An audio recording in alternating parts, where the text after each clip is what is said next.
corbelan ne peut pas toucher un semeur. Il ne peut pas. Oui, un semeur peut passer à travers les difficultés.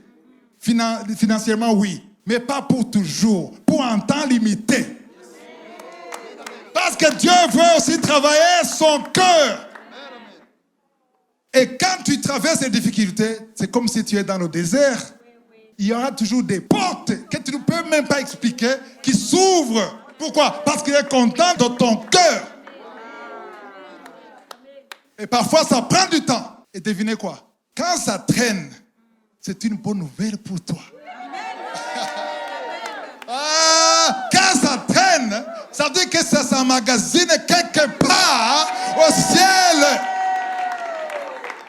Dis, je veux que ça traîne. Dis-le. Je veux que ça traîne. Je veux que ça... Vraiment, non. Il faut le dire.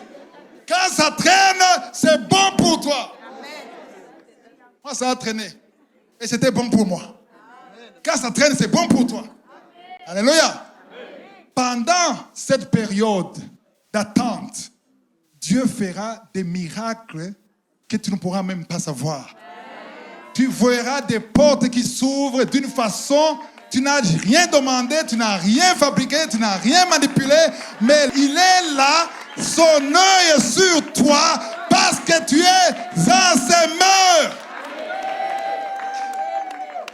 Le semeur n'a pas besoin de commander. Le semeur doit rester dans la sanctification, avec le cœur de semeur. Et quand tu as un cœur de semeur et que tu es dans la sanctification, parce que le verset dit, il multipliera la sémence et il augmentera les fruits de quoi? Votre justice. Tu es dans la justice, tu es dans la sanctification et tu es un semeur.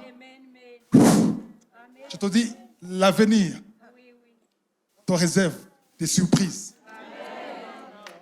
Et ça peut traîner.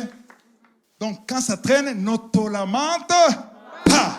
Continue de remercier Dieu pour ce que tu as déjà, mais sache que tout ce que tu as fait au nom de Jésus, pour la gloire de Dieu, si tu l'as fait avec amour, parce que quand tu le fais avec manipulation, tu vas abandonner.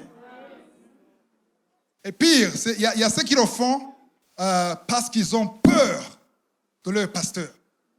Amen. Je vais toucher quelque chose ici.